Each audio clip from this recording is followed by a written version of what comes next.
Hello again. Taye Arimoro here. Not Taye with an I, and not Arimoro. To the DGN, to the AGN, and to the AMB, you were wrong. I want to read your key findings. You say, Mr. Arimoro was Mr. Arimoro was the primary aggressor, assaulting the production manager and the driver. Flaw 1. The production manager is not named. The driver is not named. My name is not spelled correctly. He circulated a false live video misrepresenting the sequence of events and damaging the reputation of producer Miss Peggy Ovire, who was not present during the initial altercation.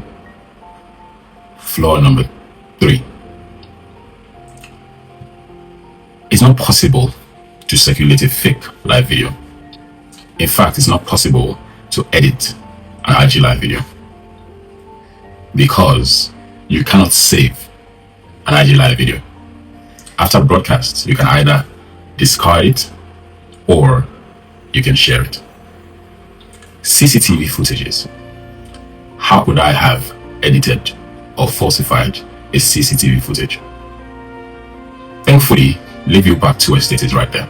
We can ask them for the complete CCTV footage of that day, from the time I arrived at their gate till the time I was at their gates to leave, till in fact till after the third point of aggression towards me. It says the director, production manager, and crew were not culpable in any wrongdoings. Then it goes to say that, I'm going to summarize because I want to keep this video as short as possible. It goes to say that Peggy Ovire acted emotionally and was reactive towards the assault on her people.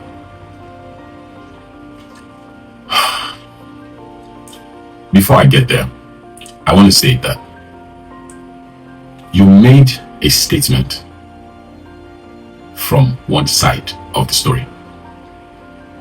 You didn't have my own account. You didn't get my evidence. You did not reveal the evidence I had on my Instagram live. You did not reveal the CCTV footages. You did not ask the estates to provide the CCTV footages.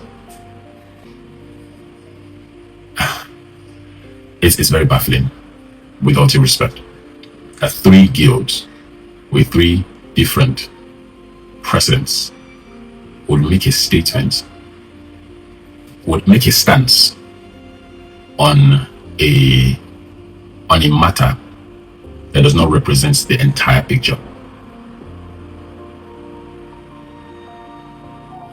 So, how is it that the AGN reaches out to me through my manager, and at the time she made it clear that I was not mentally or physically in the headspace to make a statement to them?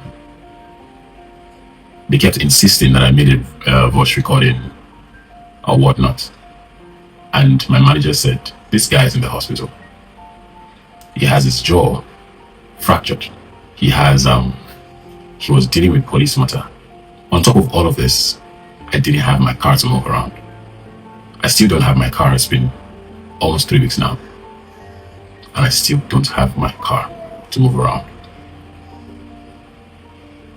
I refunded money for 2 different projects. Let that sink in.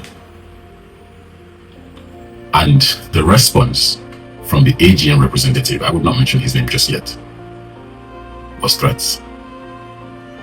What he said, I will not say it yet, but I have all my evidence.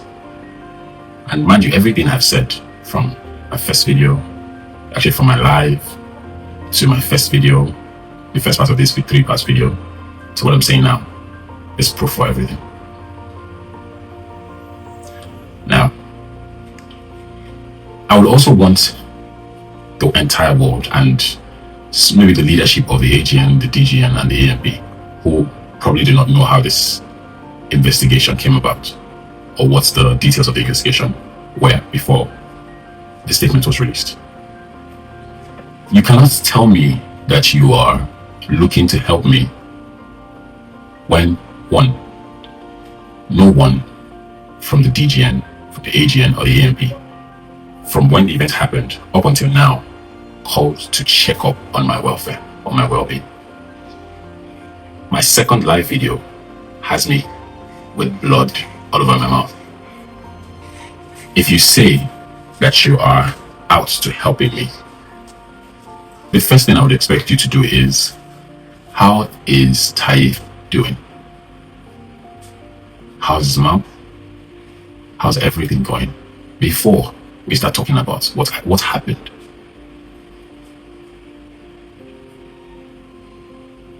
How am I supposed to trust you when you reach out to me with threats? If you were in my shoes, would you trust you?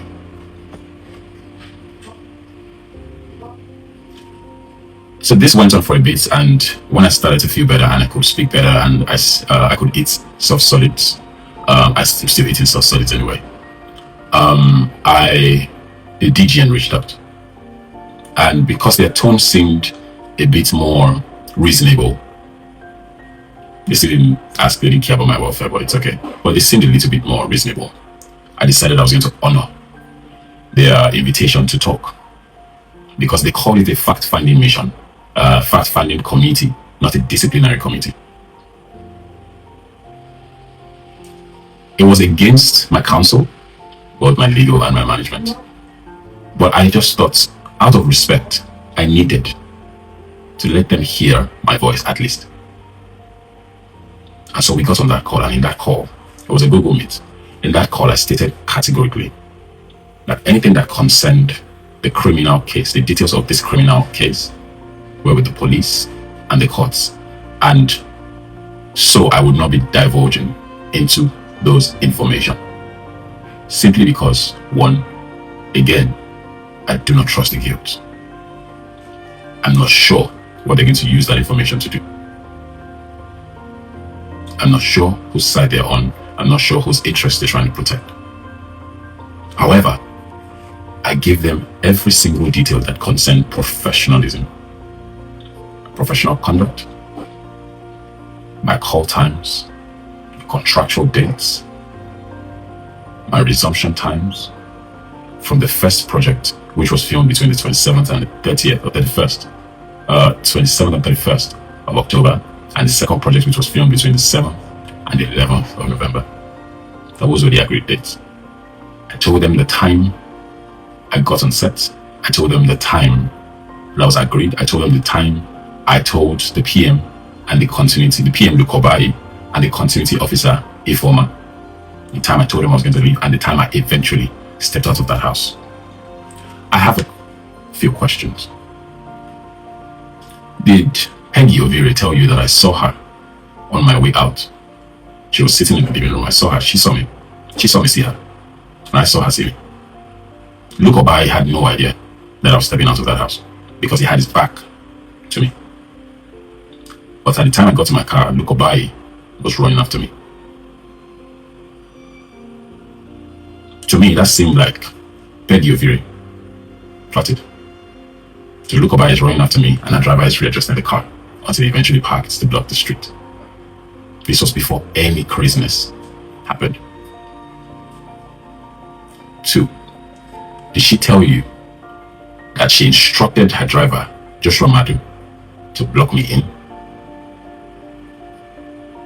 3, did she tell you that Joshua Madu, her driver, threatened to stab me with a knife until I died? What if he had a knife and he actually stabbed me to death? What would be the conversation today? And I need us to, and I would kindly like to request that some proper thinking be done. If she says, if all she claims was true, she's a member of the AGN, the AMP, and I think the DGN. I'm not a member of any of the guilds, but Peggy is. If by any chance all she claimed was true, why not Why not gain some self-restraint and self-control? What does acting emotionally mean? She said I beat up her PM until he was unconscious. How then did she give that same PM Lukobai her phone or whatever phone to record the incident? If you say you have eyewitnesses and whatnot, where's the video recording? Because at the beginning, before I went live, there was just me, Lukobai at first, then Joshua Madu, her driver. Before GB, I think his name is I don't know if it's Bola or I don't remember, but GB and Sir Richie came out. At this point, I was already raising my voice. Then I went live. There are questions to ask, sincere, serious questions. And for you to release a statement that has such weighty implications without making deep findings down to what my actual name is cause for concern. Cases like this have happened in the past. The DGN admitted as much on that call. But nothing seems to change. I've had so many actors call me to tell me, oh, this same thing happened to me. We didn't get this crazy because I finally succumbed to their pressure, I succumbed to their humiliation, I succumbed to their harassment, I succumbed to their intimidation. Unfortunately, I come from a lineage of very, very stubborn people. And we will not take intimidation sitting down. I'm an Arimoro. For those who don't know, go to Ilesha to find out what that name means. I will never bow to intimidation. Did Peggy tell you that my contractual dates had passed? These are the questions I would like for us to answer. I have decided that this case will be followed through by the law. I made a video on the 21st of November saying that I was done with the negativity and I intentionally didn't want to post anything on this matter until this came up. Like I said, I don't want to say much, but we cannot build trust on biased findings, on one-sided stories, or on intimidation. It never works. This is about the integrity of our industry, the integrity of our guilds, the protection from our guilds. I would say fairness, transparency, and accountability need to be upheld, especially in this particular case. Finally, I think the guilds owe it to the industry, the cast, the crew, the stakeholders, and the general public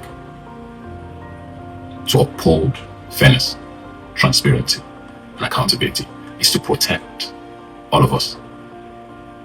Is to protect the current actors and cast and crew.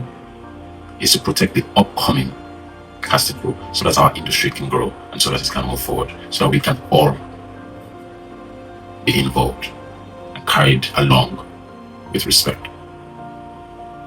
I said it before, no one can dim my light.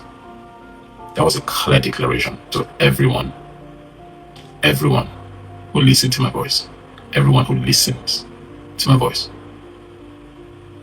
Again, to the AGN, to the EMP, to the DGN, you were wrong. Thank you. See you in my third video.